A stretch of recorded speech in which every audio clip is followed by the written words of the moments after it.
जय हिंद बच्चों, ये वीडियो कक्षा 8 के लिए है और उनका भी चैप्टर है 14। अभी तक हम पार्ट 13 कर चुके हैं। सभी ने अपनी अपनी कॉपीज़ में उसके शब्दार्थ और सुलेख कर लिया होगा। अब हम करेंगे पार्ट 14 जिसका नाम है बालक ध्रुव। ये बहुत ही अच्छी कहानी है, बहुत ध्यान से सुनेंगे। राजा उत्तानपाद की 2 रानियाँ थी। बड़ी रानी का नाम सुनीति और छोटी का सुरुचि। सुनीति पटरानी थी, किंतु राजा उत्तानपाद ने सुरुचि के सौंदर्य पर मुग्ध होकर उससे विवाह कर लिया था। सुरुचि जितनी सुंदर थी उतनी ही चतुर और धूर्त भी थी।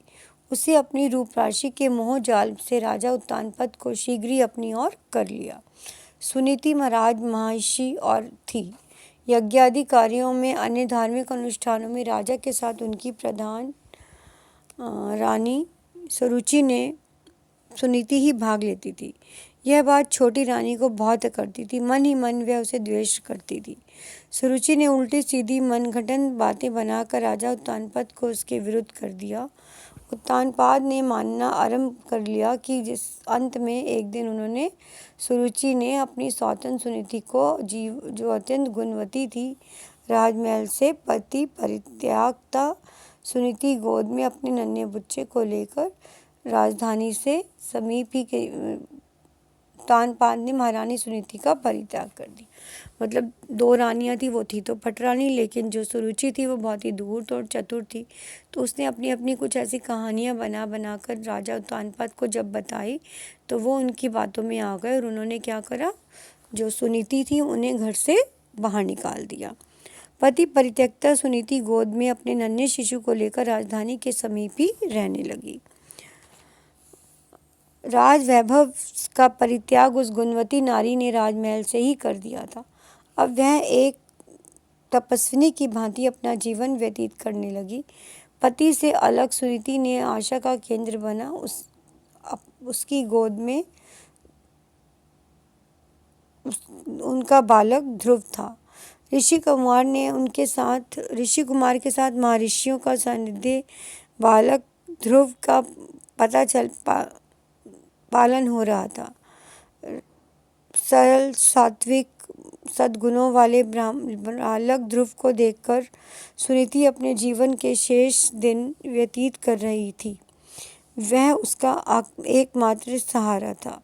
उधर सुरुचि अब वह भली भांति जानती थी कि उसके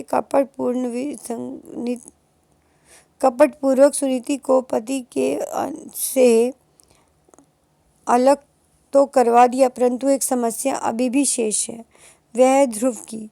ध्रुव सुनीति का पुत्र था और वह सुरुचि के पुत्र उत्तम से बड़ा था। नियमानुसार वही उत्तराधिकारी बनेगा।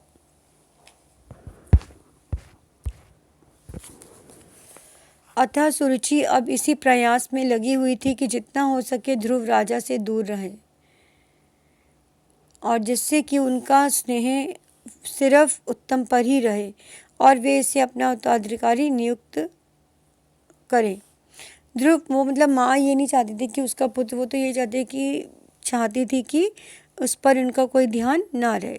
ध्रुव अभी 5 वर्ष का ही था। एक दिन अपनी माता से आज्ञा लेकर पिता के दर्शन हेतु नगर में चला गया, राजमहल में जहाँ राजधानी थी। तो ध्रुव के साथ अन्य ऋषि कुमार भी थे। राजधानी में पहुंचकर उन्होंने ऋषि कुमारों ने जब राजा दशरथ की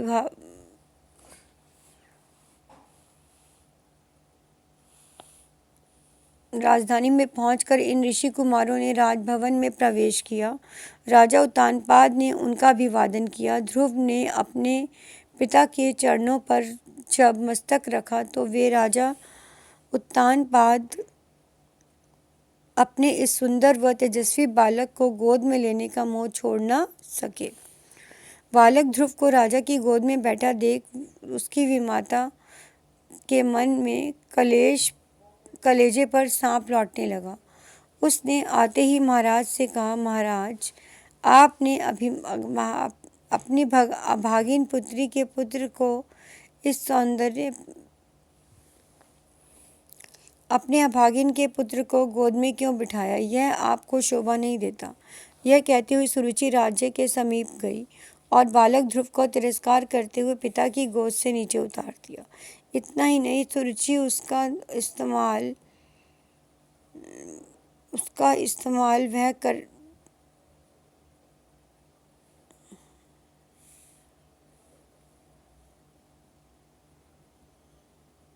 गोद या सिंहासन पर बैठता है तो मेरी कोख से जन्म लेना पड़ेगा। राजा उत्तानपाद सहसा कुछ कह न सके और सभी ऋषि कुमारों को देखकर स्तब्ध रह गए। विमाता के संग व्यंग बाणों में आहन ध्रुव के नेत्रों से क्रोधाग्नि को प्रकट करते हुए दे गई थी। राजधानी से बालक ध्रुव सीधा अपनी माता के पास आश्रम में पहुंचा। सुनीति ने अपने मनोव्यथा से उसे पुचकारा और कहा, तुम्हें किसने मारा? किसने तुम्हारा अपमान किया? माँ की गोद में मुंह ढक छिपाए बालक ध्रुव फूट फूट कर रोने लगा और बड़ी कठिनता से रोते रोते उसने सारा वृतांत अपनी माता को सुनाया। सुनीति ने अपने लाल को छाती से लगा लिया और उसकी पीठ सहलाते हुए सांत्वना दी। बालक ध्रुव को विमाता की बहुत कुचोट रही थी कि अब भी सुबक रहा था। पिता की गोद में पाकर भी अपमानित कर उतारा गया था, लेकिन उसे बड़ा खिन्न था। वह अपनी माता को फिर रख गया। क्या किसी पुत्र को अपने पिता की गोद में बैठने का अधिकार नहीं है? और फिर मुझे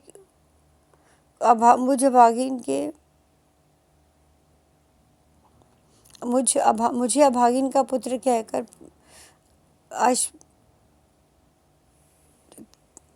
माँ, तुम्हारा तो अपमान किया जा रहा है। मैं किसी भी तुमसे सहन नहीं कर सकता।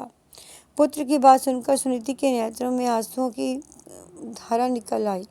अश्रुपूर्ण नेत्रों से अपने प्रिय पुत्र ध्रुव को समझाते हुए सुनीति ने कहा, बेटा, तुम्हारा विधाता ने जो कहा है वह सत्य है और इसी में तुम्हारा कल्याण है। भगवान की तपस्या कर हमेशा संसार में सबसे श्रेष्ठ और सबसे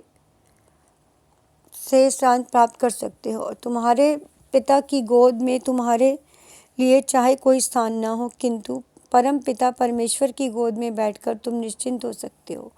वहाँ तुम्हारी कोई विमाता तुम्हें कभी गोदी से नहीं उतारेगी। माँ की बात यह सुनकर ध्रुव का सारा दुख दूर हो गया और उसने जगत पिता की गोद में बैठने के लिए ठान ली। विमाता के पुत्र उत्तम से भी उच्च स्थान प्राप्त करने का इच्छुक था।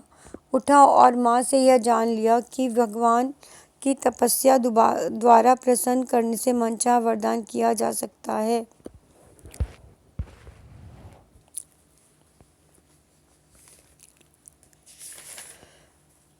निश्चय कर लिया। गोद से उतरकर बालक ध्रुव ने अपनी माँ के चरणों पर मस्तक रखा। 5 वर्ष का नन्हा बालक, सुनीति की आंखों का तारा और वह जीवन का एकमात्र सहारा, भगवत भक्ति हेतु वन में न जाने कितने कार्य आशीर्वाद मांग रहा था। श्रेष्ठ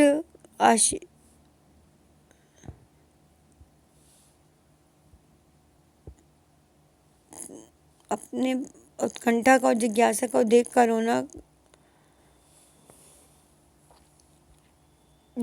को देख रोकना उचित न समझा। उसने अपने पुत्र को बाहों में भर कर गोदी में ले लिया। स्नेह में से पुत्र का मुंह चूमा, ध्रुव को आशीर्वाद दिया और सुनीति ने कहा, जाओ पुत्र, इस जगत के पिता को प्रसन्न करो। प्रभु प्रसन्न करना बहुत मुश्किल काम है। उस जगत पिता को प्रसन्न करो, प्रभु तुम्हारा मंगल करें। धन्य है वह ध्रुव जननी सुनीति।